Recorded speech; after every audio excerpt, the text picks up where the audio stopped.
In Brazil, one particularly shy animal is reaching the end of a 250-mile journey.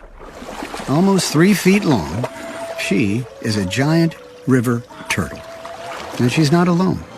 Tens of thousands of females have synchronized their arrival. Each year, the river waters drop, exposing beaches for just a few months.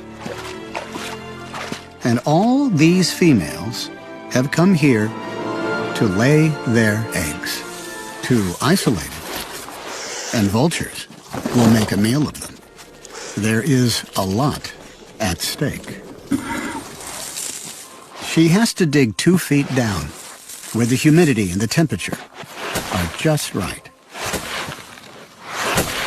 Finally, it's time. She lays close to 100 eggs into her nest and gently buries them. She and the others must now return to the river, leaving their young to their own fate. 2 months later, the eggs have hatched. These baby turtles are tiny, 3,000 times smaller than their moms. And they're trapped.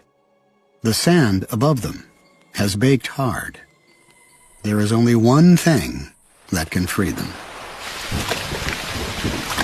As the sand softens, something remarkable happens. It sounds like the hatchlings are talking to one another. They seem to be saying, "It's time to go." And every nest on the beach begins to open.